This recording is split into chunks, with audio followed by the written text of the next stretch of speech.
Hello and welcome to Transformation Teaching's Koan of Illness interview series. A koan is an essentially unsolvable puzzle that leads spiritual aspirants to a deeper reality.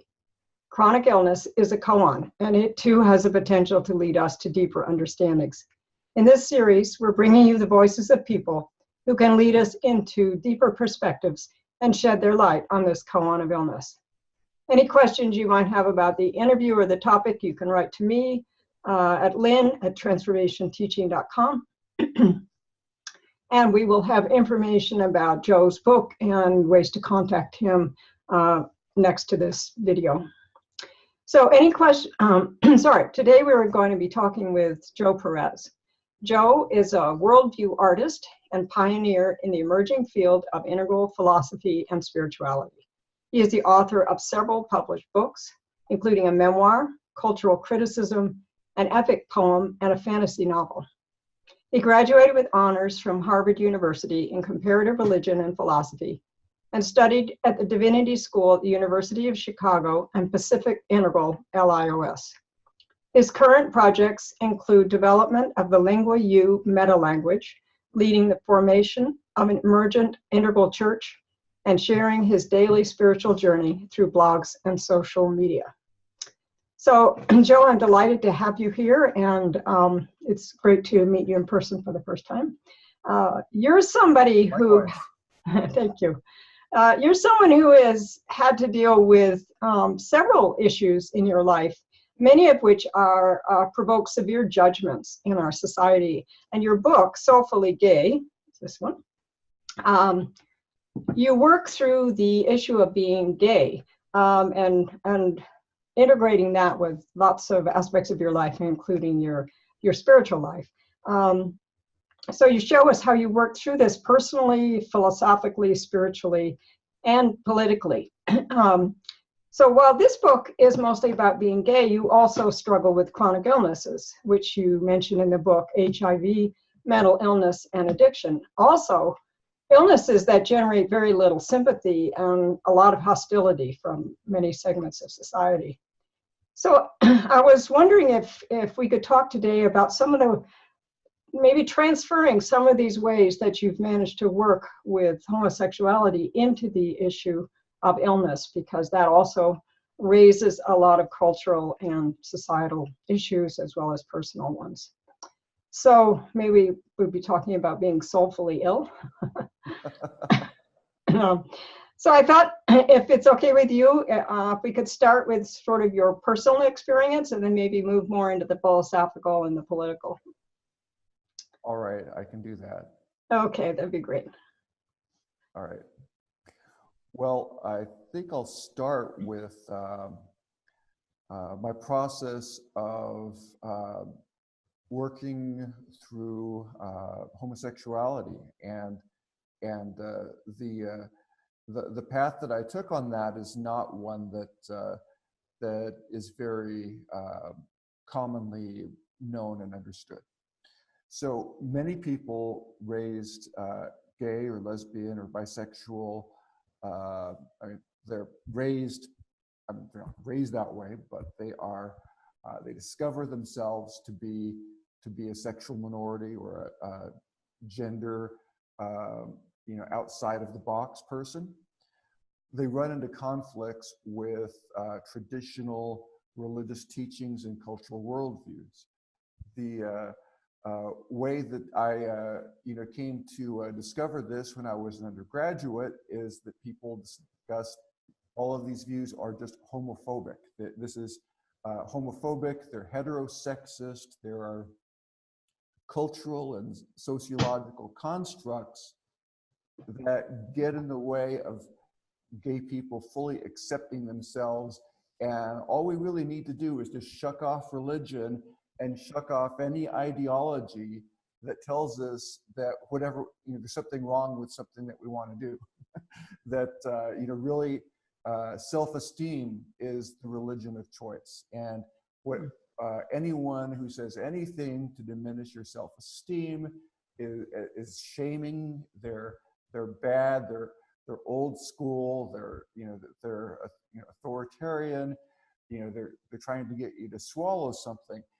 And I was caught in this this culture war between this dominant view, the one I've just described, is basically what's considered postmodern, contrasting that with my Roman Catholic upbringing and my own spirituality, which was already emerging at that time when I was in school as mystical. I was having mystical experiences that were awakening my kundalini, and these weren't just experiences that I was seeking out because I was doing something. They were just experiences that were happening to me.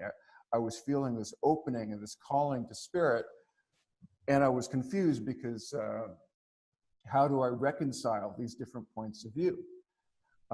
So ultimately I did what any postmodern influenced young man does, and I came out of the closet and I accepted who I was, and I started playing with it and experimenting and finding out what relationships were going to work for me, what sense of identity. I was getting comfortable in my own skin. I was shedding stereotypes. I was meeting people from all sorts of different walks of life and not judging and accepting and being in a new space. And that was more diverse and pluralistic, and it was wonderful. So to do that, I had to put my spirituality on pause.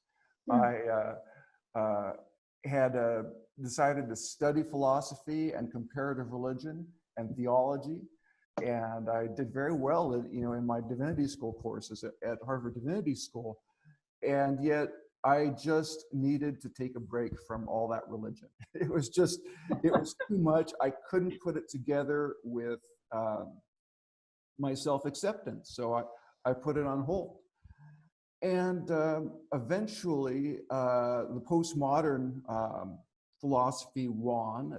In effect, I stopped my spiritual journey, and things started to fall apart. And my self-acceptance led to behaviors which were sexually experimental for me, being raised very sexually conservative, but still safe. I thought I was taking the proper precautions that I needed to take, but it turns out they weren't safe enough. And I ended up, even though I had very little sexual experience, sometime when I was about 23 years old, I tested HIV positive. Mm. And, I'll return a little bit to the homosexuality, but since I brought up the HIV, yeah.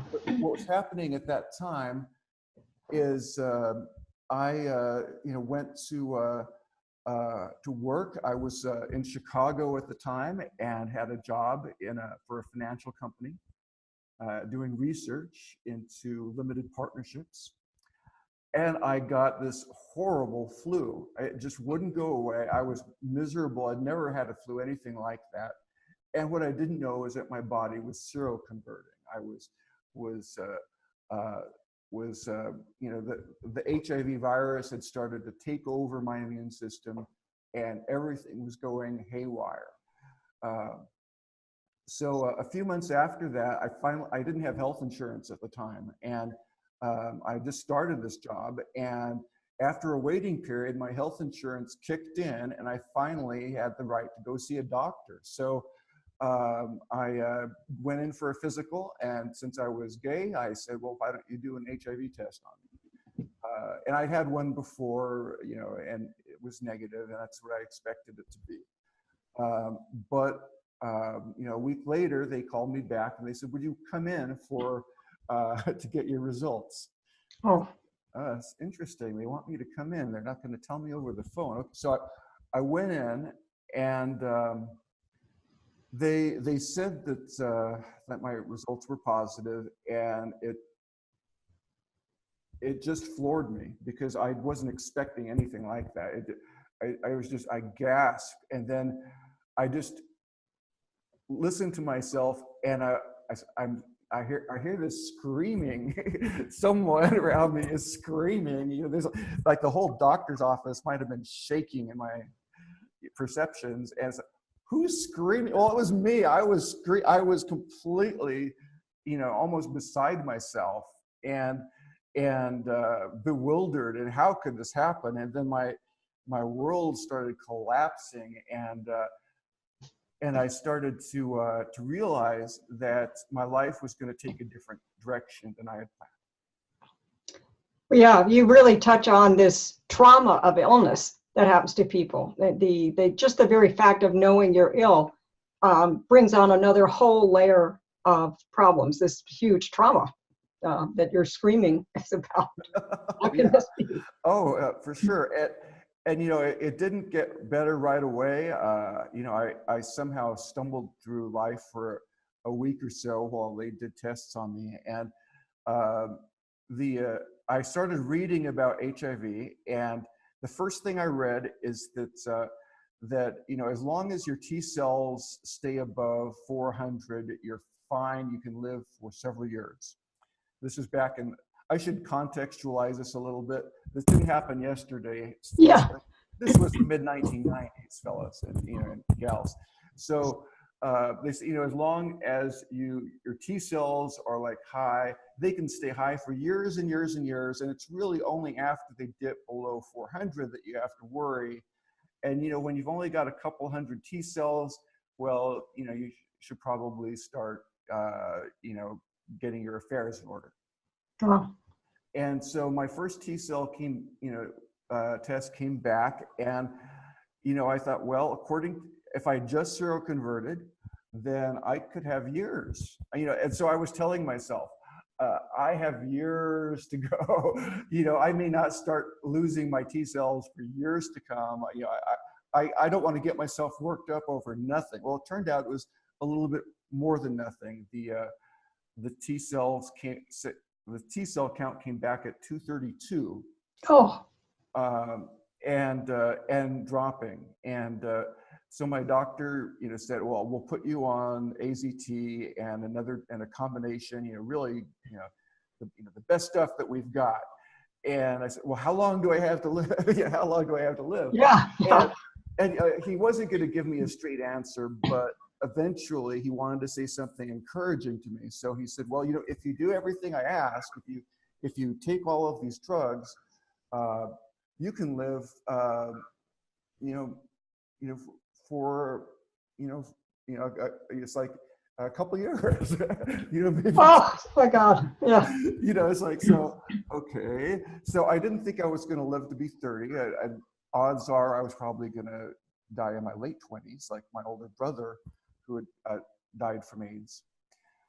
And I had to reassess my life, but you know, the sad thing was I was still postmodern essentially in my outlook, and couldn't quite go back to my religious beliefs because I just felt too many negative judgments about religion to be able to do so.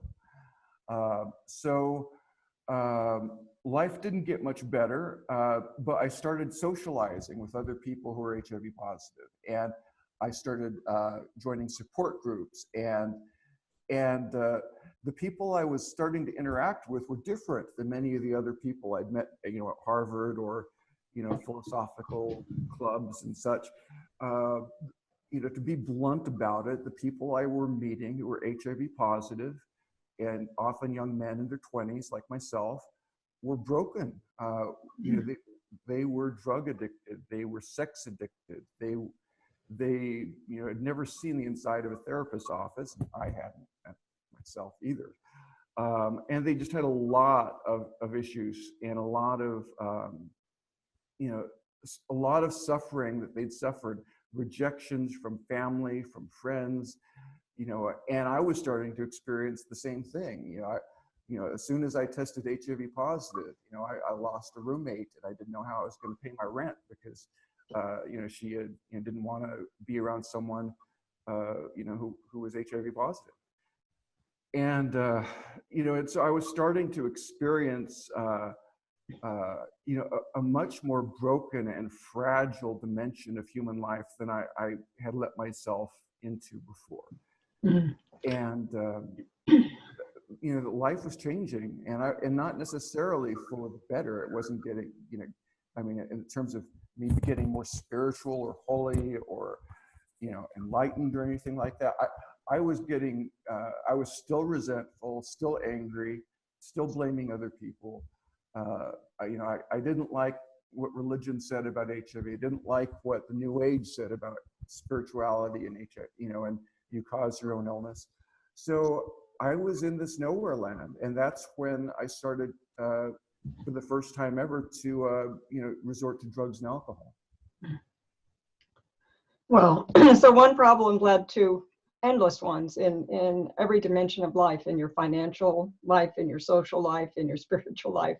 Everything gets turned upside down. That's the trauma that comes with the illness. And then when you have an illness that people don't credit or blame you for, and you touch on this postmodern idea that we're all to blame for everything that happens to us, and that's often used as to me, a club against people instead of a spiritual aid. I'm glad you mentioned that, because I think it's something that people with chronic illness come up against all the time. People are always telling them your beliefs were different, or if you just had a more positive attitude, or that's what you caused it somehow. So right. Yeah, all that extra pain on top. Yeah, and I did some alternative health things, and I did some visualizations. I took my meds, but things still were getting worse for me.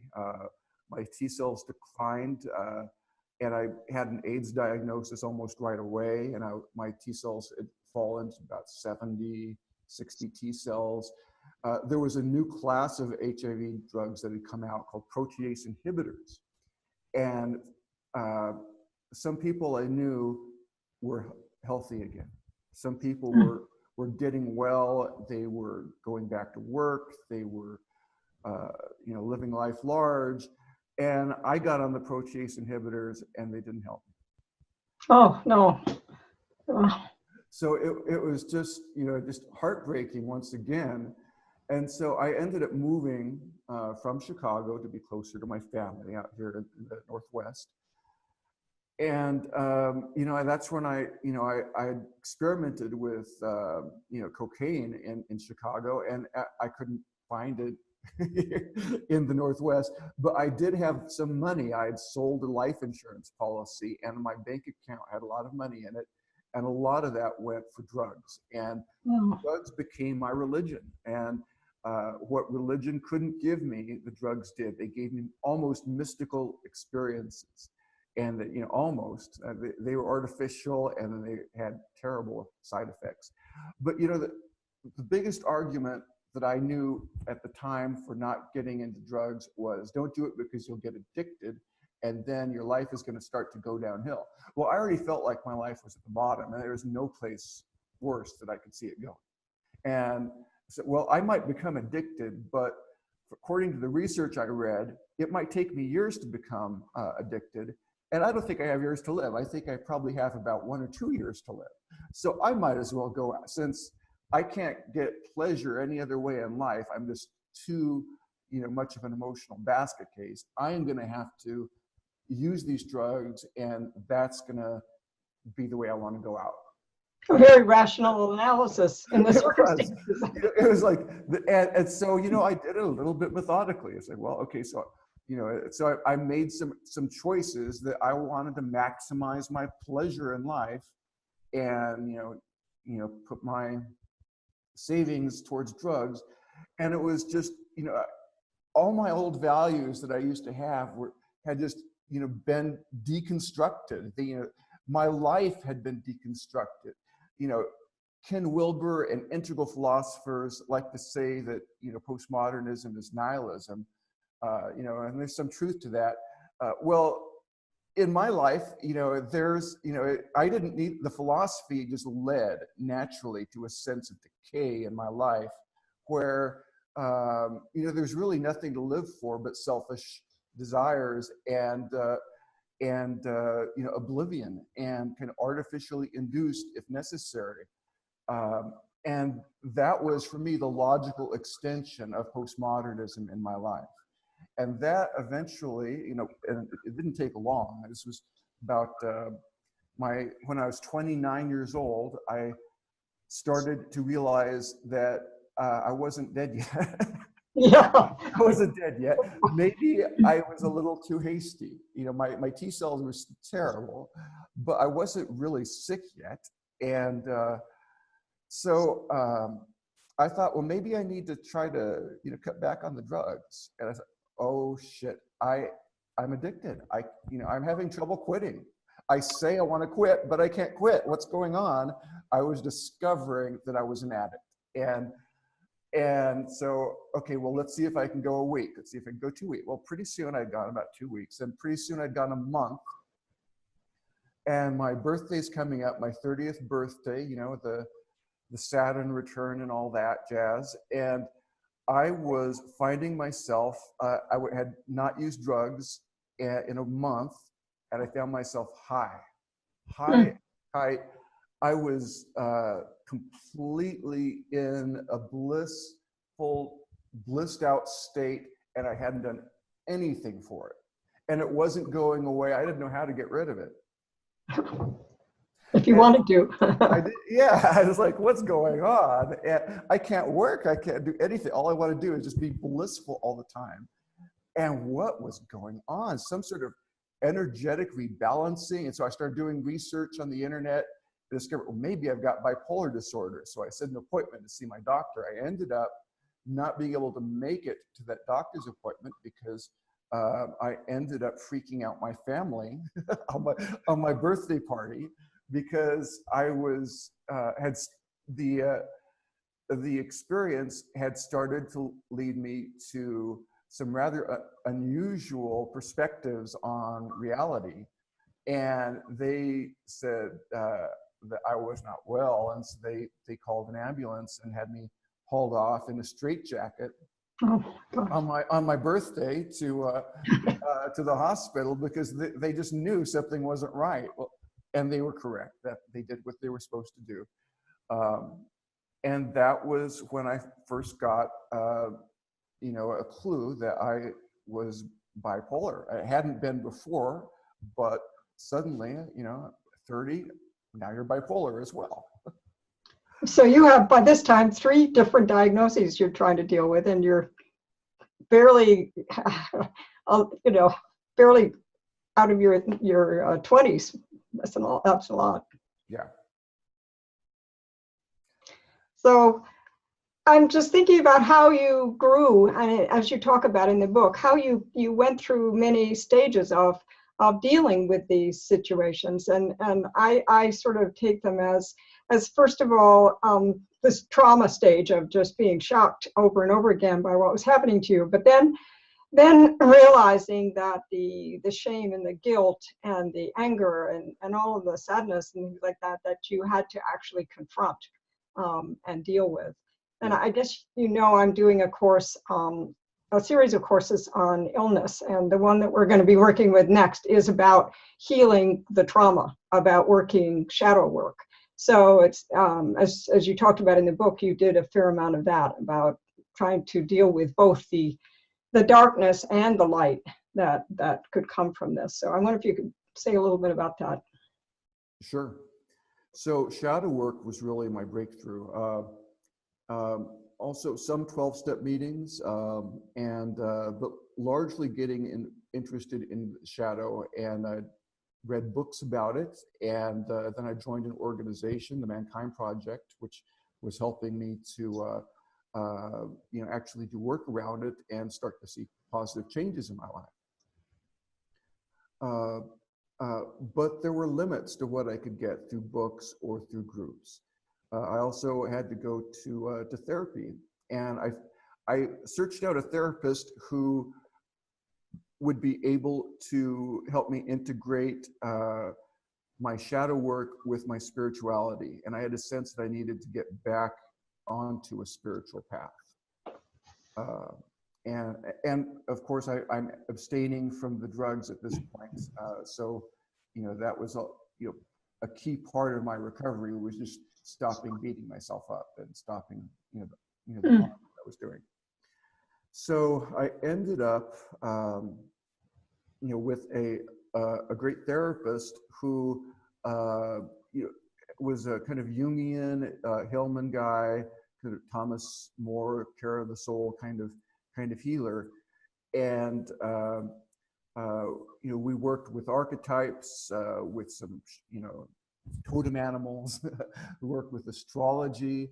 I had my birth chart done by a couple astrologers and found the results uncanny. And I can't understand, rationally speaking, why this stuff describes my life to a T, even when I go into the transits and the different methods of analyzing my chart. But man, this stuff, is kind of spooky, and they don't teach you, this stuff at Harvard. It's like, No. that's like, no way, that's New Age. We want you to, be serious scholars here. So I started dabbling in the New Age a little bit more than I had in the past, and I decided to start writing a newspaper column. And I was already doing some journaling, and so I started writing a newspaper column. And it was helping me to sort through all of these different things. And so there was so many different ingredients in this stew I was cooking up, but it was all healing and helping me to integrate. And I knew right from the very first time I started writing a blog that I wanted to see spirituality as a source of integration and healing from all sorts of things that needed to be healed. Yeah. So I was doing all sorts of good work. And one of the things I discovered that has turned out to be very important to my life, since then, has been the integral philosophy of Ken Wilber and Jim Marion and all the other folks I was reading back then. And what they helped me to understand in part was that the work I was doing to heal myself was helping to repair kind of the dysfunctions that had come up in my life because of the deconstructive and destructive nature of the postmodern nihilism that I had embodied in my 20s. And I was actually seeing more and more layers of wholeness, more and more layers of integration. And that, from that perspective, I was able to identify, deeper levels of self-acceptance of my homosexuality I had bypassed, and I was able to understand intellectually and spiritually the way in which homosexuality works in nature as well as in the divine plan and spiritual evolution, and I was able to link a concept of homosexuality, which I called homophilia, to one of the two central directions of love in all of reality, and one of the two prime directions of the soul, and one of the four main forms that in which the divine manifests itself through polar opposites and their unions with each other.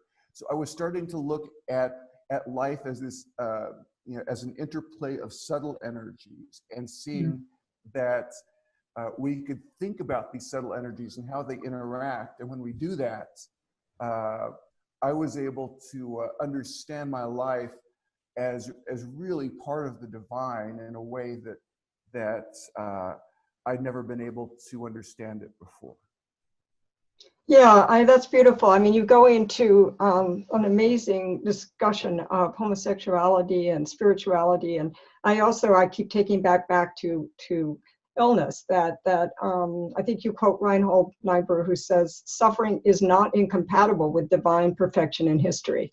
And I think that that's something that's been very hard for people to accept, particularly this new age view where you throw out all the dark side, you throw out everything that's painful and unpleasant and focus solely on the good. But if you really look at the polarities that exist, you realize you have to welcome suffering, that is part of the whole.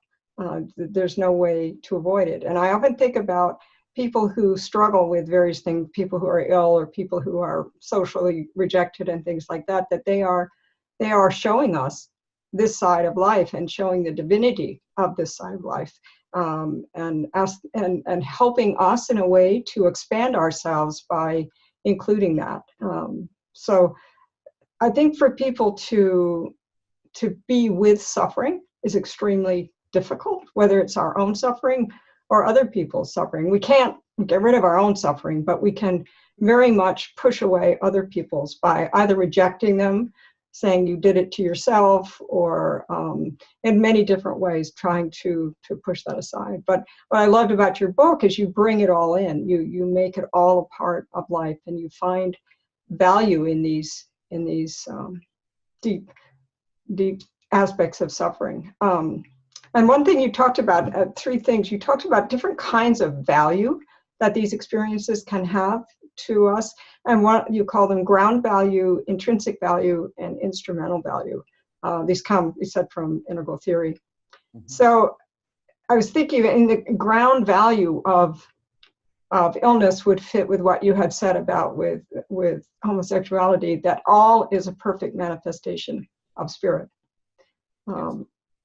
So, and then the intrinsic value is, can you say a little bit more about that? What that meant in the books that you were writing, and perhaps what it might mean in illness? All right. With intrinsic value, we're looking at the value of something, for itself.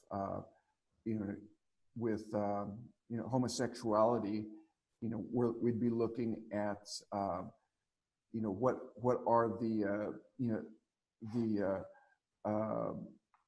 benefits, when you're looking at something like that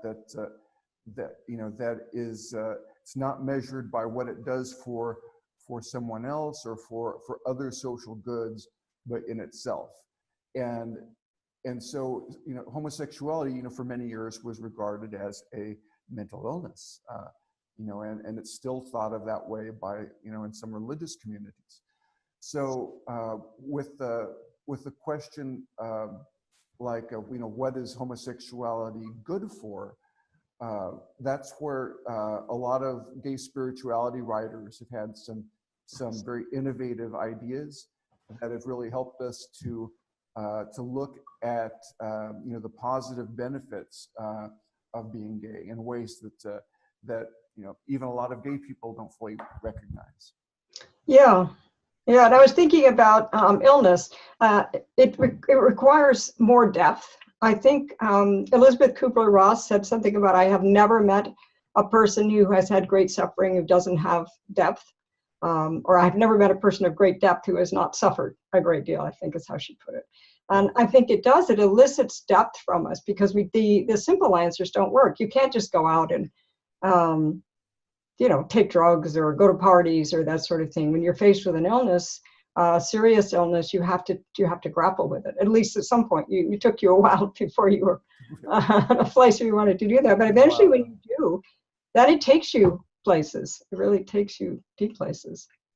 Yeah. Now to finish the thought, the relative value of something would be what is the benefit of something for others. So there have been theories about homosexuality is good because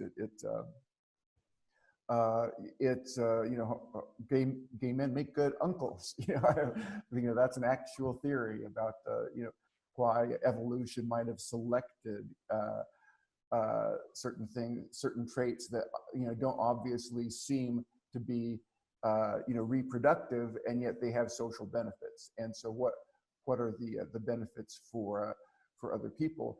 And so we can look at at something like homosexuality or an illness or heterosexuality, and ask these different layered questions. And and the reason it's important to do this, I think, is that often we when we're stuck at something, it's because we're only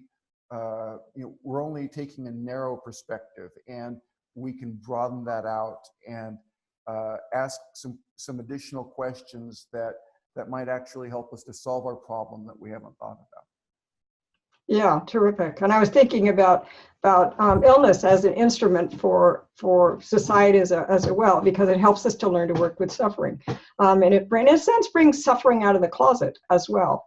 That illness has been closeted in a sense. There are 50% of people in this country have a chronic illness, a relatively serious one, but you never know it, because it's as if there's this very small group of unfortunate people who are sitting off to the side, not participating in life. But it's all of us, and that just does not get brought out enough. And I think the more people who share their stories, like you do, about homosexuality, about illness, about anything, that brings it more into the experience of life, that we begin to see all of these different possibilities for living a life, all of them divinely perfect in their own way, and all of them offering us value in one sense, if we look at it from that perspective. And Ken Wilber described your autobiography as perhaps the most astonishing, brilliant, and courageous look at the interface between individual belief and cultural values that has been written in our times. So I thought maybe we could talk a little bit about the cultural values, and I know you use the integral map as you do that. So I don't know if everybody on the call is going to be aware of the integral map. So as if you could talk about that, and then maybe give us a little, as we go along, a little touch of what that's about. All right. So, when I hear that quote from Wilber's foreword, my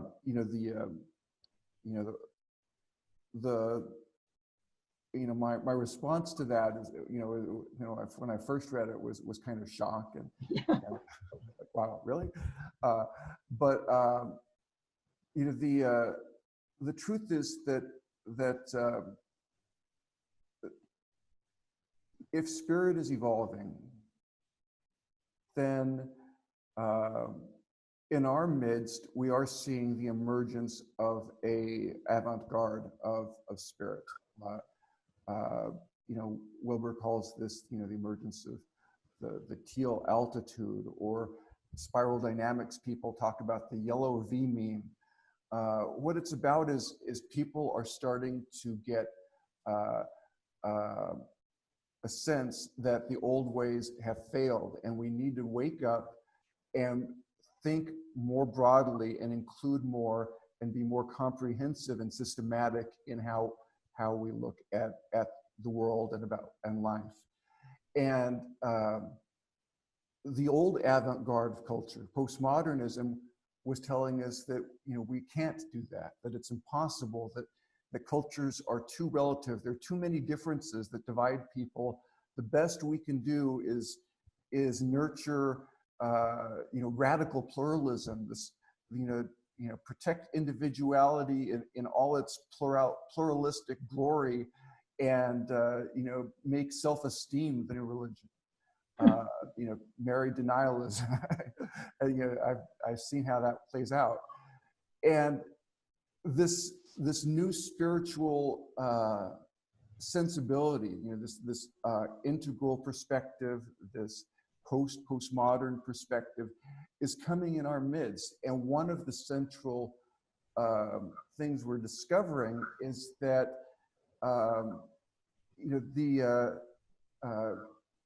plurality, the religion of postmodernism has given us the human liberation movements, and it's brought gay liberation into the mainstream awareness of our culture, and has made a lot of people's lives better. But it's been an incomplete liberation.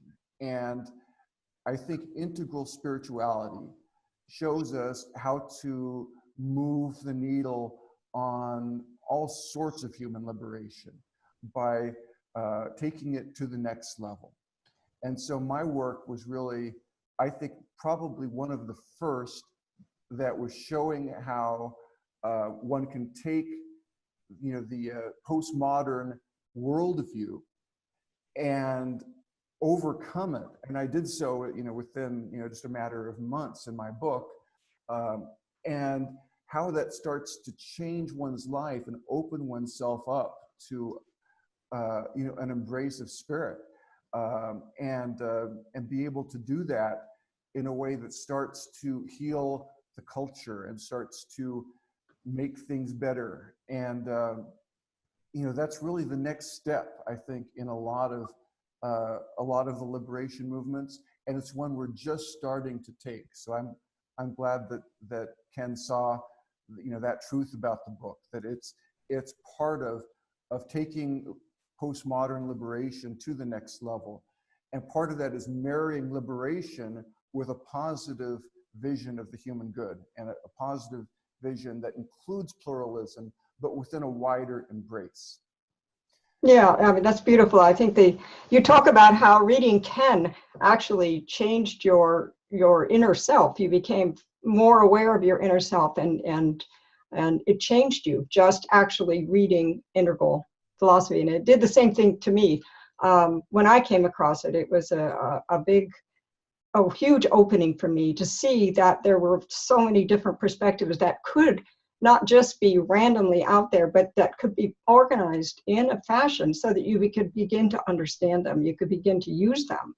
In fact, you could create context instead of just being subject to context.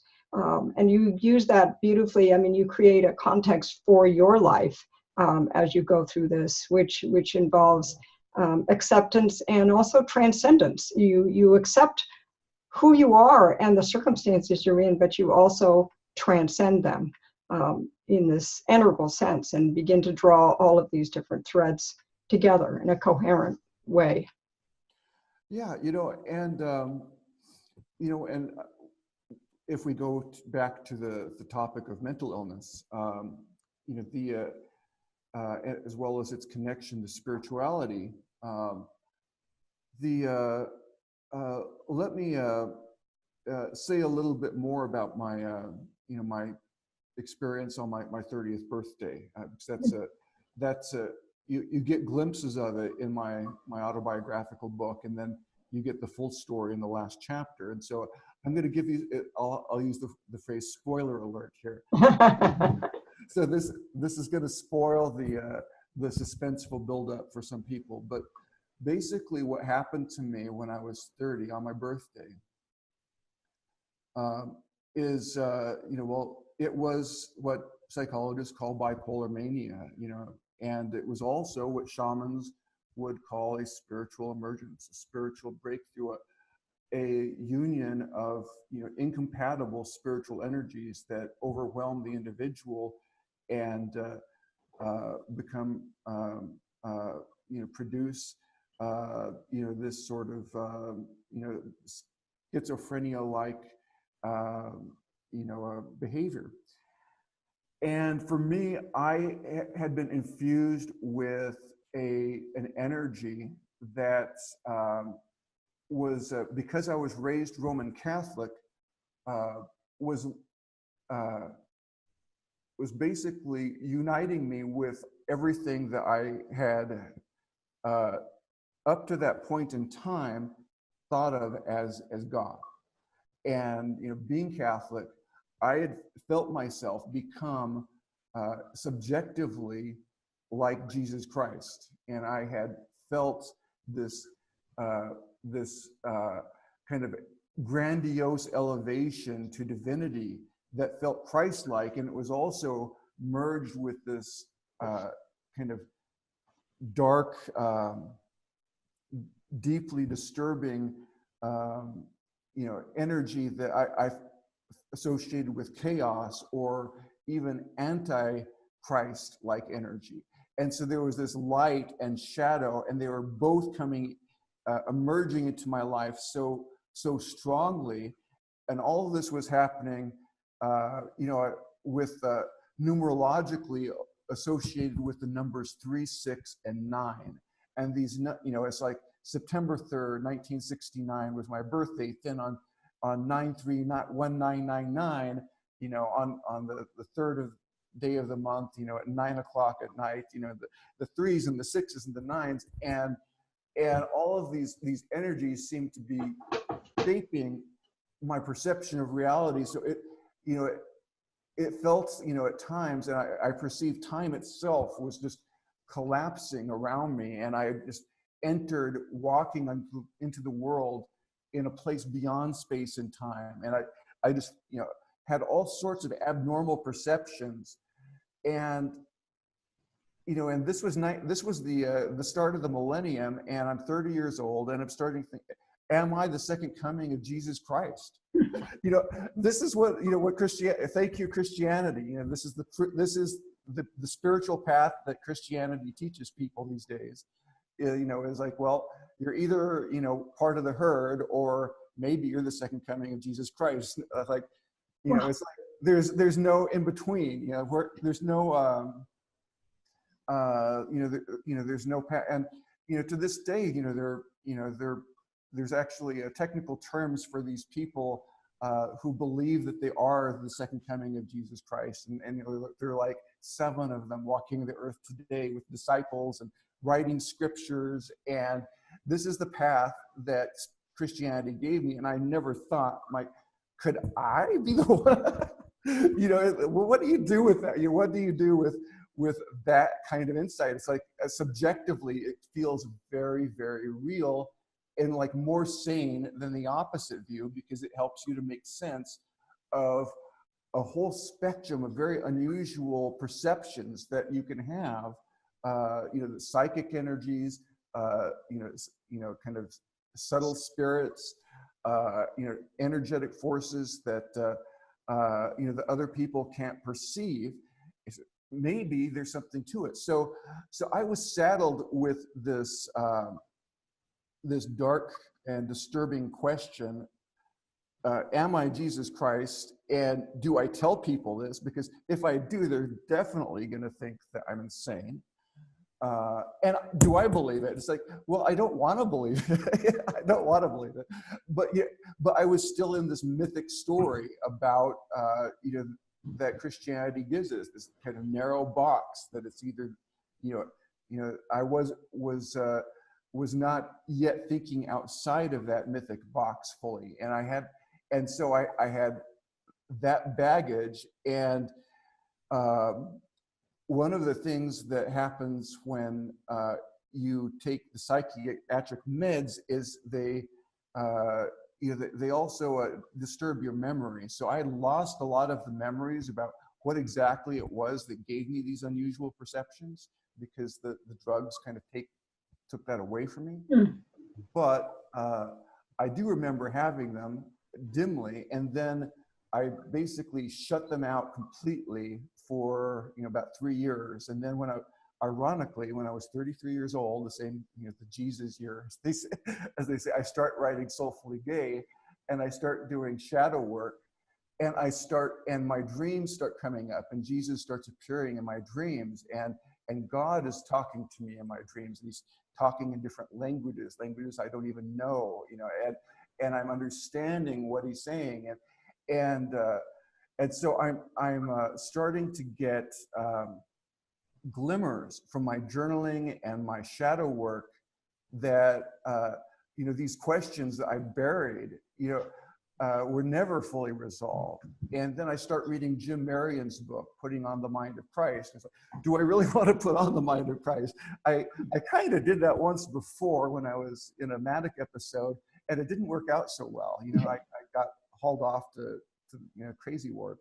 So I like, well, do I want to put on the mind of Christ? Maybe, I don't know.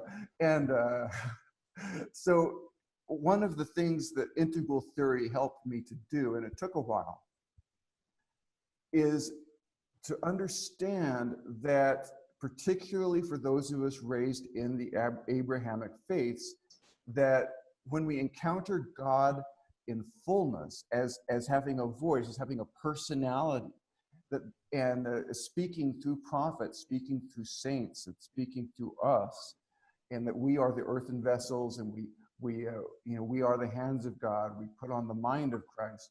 That this it has links to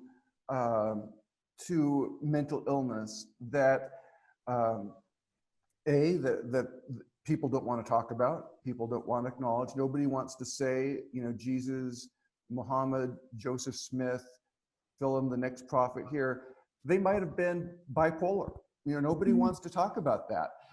In fact, the leaders of the Abrahamic faith, the prophets, all of the Old Testament prophets, Elijah, Ezekiel, Daniel, they could have been bipolar too. Moses, he saw fire from a bush. Was this, he was hallucinating, is what people will say today. So people don't want to talk about this link in Abrahamic faiths to mental illness, because they don't want to look at the possibility that their scriptures, that their gods and saints and had these experiences that today would be considered ill. And I mean, we've had so many ideas about what illness is. I remember reading La Dama Camellia about a woman who had TB, and people were regarded as highly spiritual. They were, sort of not of this world. They were, and so the confusion between illness and spirituality and mental illness, as you point out, has been not very well sorted out. There are people who have true spiritual emergencies that are treated as, with drugs and with a medical mindset. Then that's just becoming a Stan Groff wrote a book on that, Spiritual Emergency. So there are so many questions that arise about what is this world all about, and who are we? I mean, and the idea that the goal of all of us is, in effect, to put on the mind of Christ. That ideally, if we could all live in that way in an actual world, how beautiful that would be. But because of our situation, it's only limited to these kind of outrageous experiences and then dismissed, I think, a combination. So so you had so much to integrate. I mean, I'm just amazed at that, and so much shadow, not only personal shadow, but cultural shadow. And I read somewhere that our job is not just to heal our own shadow, but to heal our cultural shadow. And I think what's going on in the world right now is we're getting to see our cultural shadow pretty clearly, and it's up to all of us to somehow step in and do something about that. Yeah.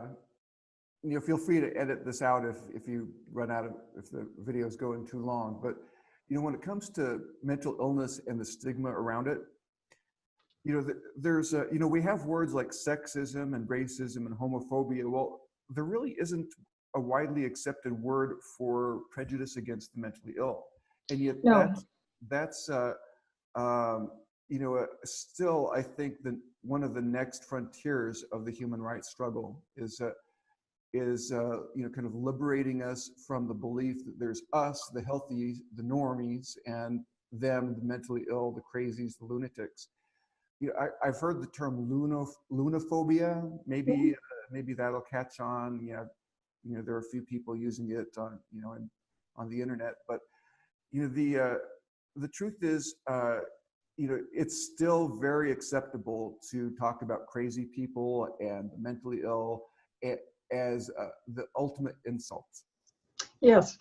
And that is, it is not even just the mentally ill. I work with people with chronic illness, and my own son's been ill for more than 3 decades now.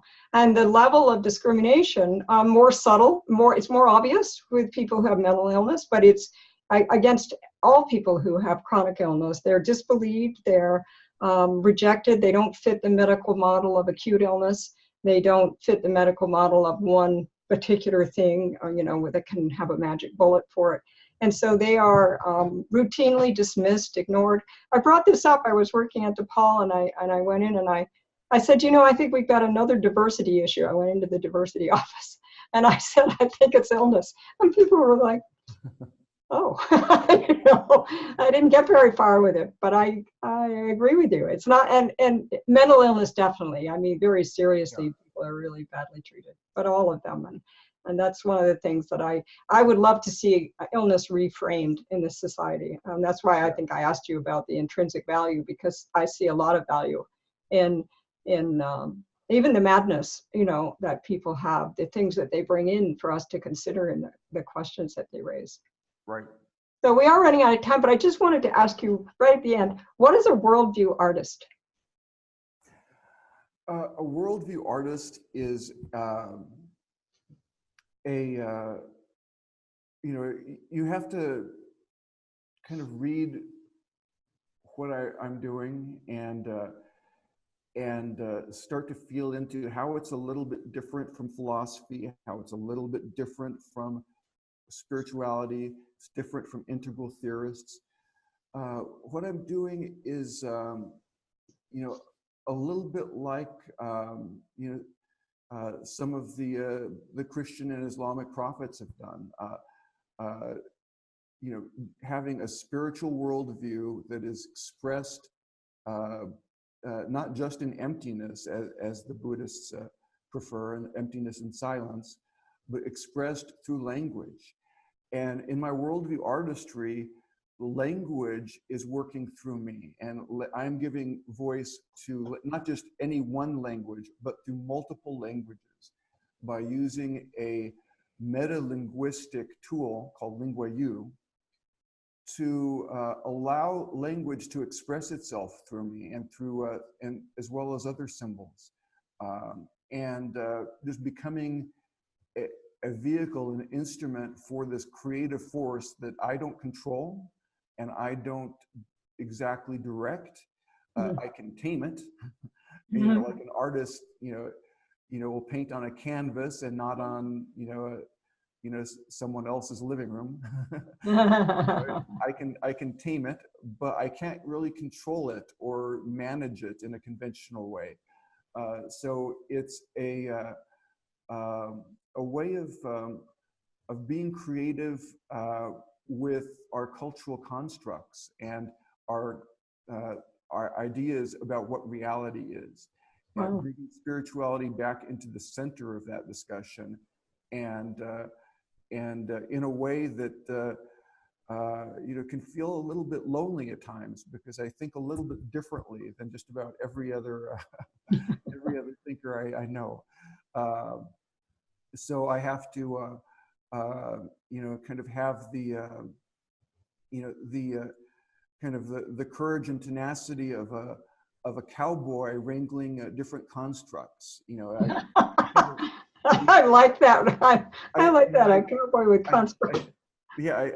Herding contracts. Kind of a construct cowboy. Basically, a lot of people think the integral space they're worried because it's not really, lit a fire on, it changed the world in a way that they wanted it to. And I see myself as being, a little bit like a cowboy in trying to wrangle up, a herd to kind of, a herd of cats or a herd of something, herd of integralists. Herd of constructs, I like it. Into a common construct that we can share and that can provide the foundation for, I think Wilbur's already got us a good start on a world philosophy. I'm not, professional philosopher, but start towards more of a world culture, one in which art and spirituality and ethics are merged back again. It's kind of like the way Islam was, 10 centuries ago. Beautifully expressing itself in all of the dimensions. Yeah. Well, that's super. Thank you. And I love that. I'm going to think of you from now on as a construct cowboy. All right. I didn't bring a cowboy hat today, but oh, there you are. Oh no, you don't. I have seen you with a black hat. I think it's on your website somewhere. So, Anyway, Thank you, Lynn. I really thank you. appreciated talking to you today. Yeah, you too. Thank you so much. Oh,